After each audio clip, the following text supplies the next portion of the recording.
Hello friends, welcome to our channel. आप देख रहे हैं नेक्स्ट 9 लाइव। आप सभी का स्वागत करना चाहूँगा। तो बिहार की पॉलिटिक्स की आज हम बात करने जा रहे हैं। बिहार पॉलिटिक्स में काफ़ी उथल पुथल मच चुका है। कारण है कि रामविलास पासवान के बेटे चिराग पासवान की अब राजनीतिक करियर खतरे में पड़ चुकी है। दरअसल खबर आई है कि उनके खुद के चाचा यानी पशुपति पारस ने उनकी पोजीशन को अब हटाने की पहल कर दी है। इसी के चलते कुछ बड़े फैसले पार्टी में लिए गए हैं और इसी वजह से अब ये लग रहा है कि चिराग पासवान की मुसीबतें बढ़ने वाली हैं। आज की मेरी स्पेशल वीडियो में हम बात करने जा रहे हैं चिराग पासवान की ज़िंदगी के बारे में और उनकी ज़िंदगी से जुड़े कुछ खुलासे आज मैं इस वीडियो में करने जा रहा हूँ। आपको मैं ये भी बताऊँगा कि इससे पहले भी कुछ करियर वो ट्राई कर चुके हैं, कुछ करियर में अपनी किस्मत आजमा चुके हैं, वहाँ पे भी उन्हें सफलता नहीं मिली थी। तो अब क्या वैसा ही कुछ उनके राजनीतिक करियर के साथ होने वाला है? तो बहुत ही इंटरेस्टिंग आज का हमारा ये टॉपिक है। इस वीडियो को अंत तक देखिएगा। वीडियो पसंद आए तो इसे लाइक करना नहीं भूलिएगा। चलिए शुरू करते हैं आज की ये स्पेशल रिपोर्ट। तो बिहार की राजनीति में कई बड़े चेहरे सामने आए हैं, जिसमें नीतीश कुमार, लालू यादव, रामविलास पासवान प्रमुख चेहरों में से कहे जाएंगे। किंतु अब बिहार की राजनीति में युवा वर्ग भी काफ़ी सक्रिय हो रहा है। हाल ही में पूर्व केंद्रीय मंत्री रामविलास पासवान जी के निधन के बाद उनके बेटे चिराग पासवान ने भी राजनीति की ओर अपना करियर घुमा लिया।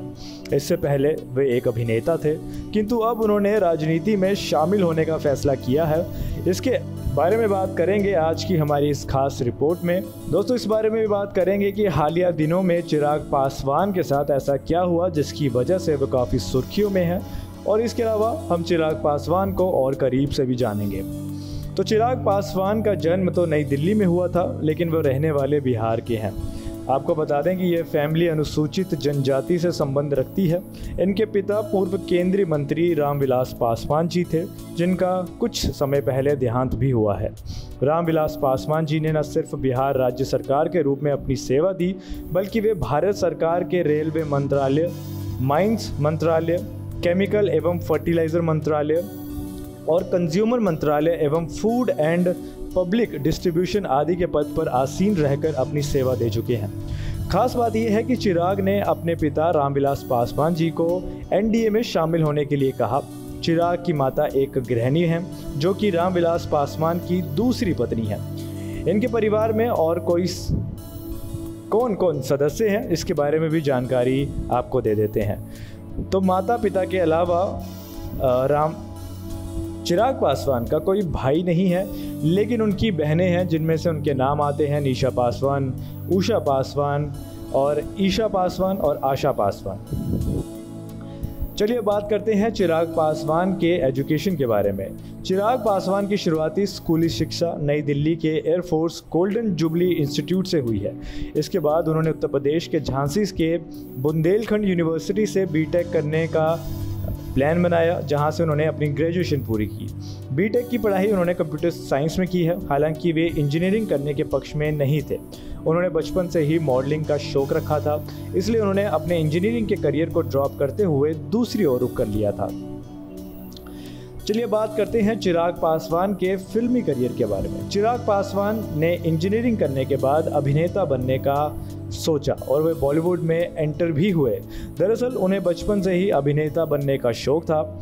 इन्होंने अपने बॉलीवुड करियर की शुरुआत सन 2011 में कंगना रनौत के साथ एक फिल्म करके की थी, जिसका नाम था मिले ना मिले हम। किंतु ये फिल्म चली नहीं।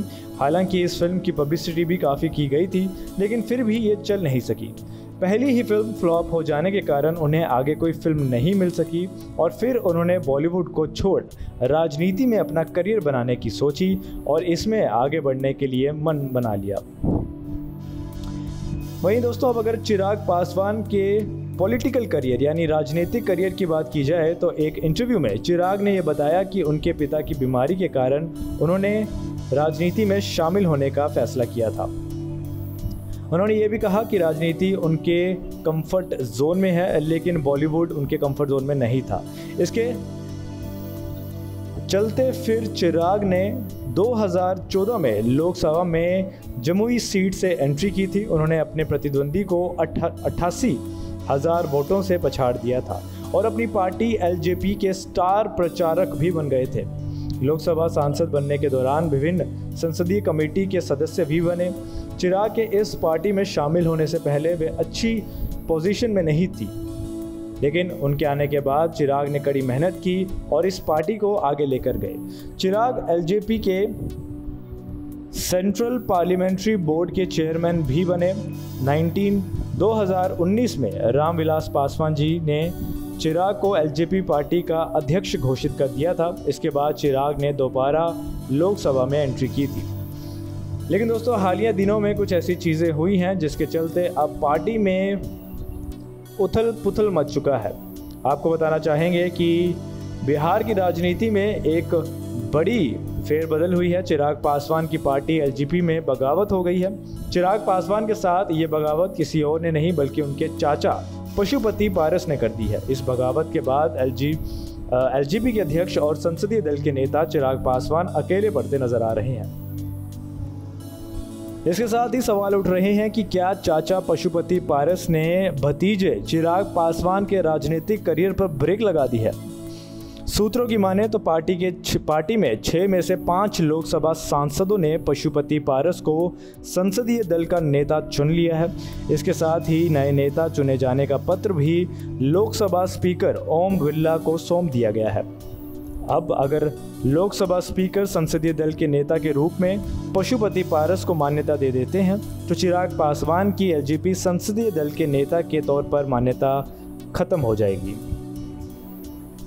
दोस्तों, इसी संदर्भ में स्पीकर को भेजे पत्र में हाजीपुर से सांसद पशुपति पारस से इनके अलावा हाजीपुर से सांसद प्रिंस पासवान, खगड़िया के सांसद महबूब अली केसर, वैशाली से सांसद वीना देवी और नवादा सांसद चंदन सिंह ने हस्ताक्षर कर दिए हैं। सूत्रों की माने तो आज पशुपति पारस के घर में बैठक होने वाली है और इसके बाद फैसले को सार्वजनिक भी ये कर देंगे। तो चिराग पासवान का फिल्मी करियर तो कुछ खास नहीं चला। 1-2 फिल्म करने के बाद उन्हें उस करियर को छोड़ना पड़ा क्योंकि वहाँ पे उन्हें कुछ सफलता नहीं मिली। तो क्या अब वैसा ही कुछ होने वाला है उनके राजनीतिक करियर के साथ? तो ये बहुत बड़ा सवाल है कि उनका राजनीतिक करियर भी अब खतरे में है। फिलहाल जो तस्वीर सामने आ रही है वो काफ़ी चिंताजनक है चिराग पासवान के लिए। इस पूरे मामले में आगे क्या अपडेट आते हैं ये देखना काफ़ी इंटरेस्टिंग होगा। फिलहाल के लिए दीजिए इजाज़त। आज की वीडियो को यहीं ख़त्म करेंगे। आपका इस पूरे मामले में क्या कहना है हमें कमेंट सेक्शन पे बता सकते हैं। नमस्कार।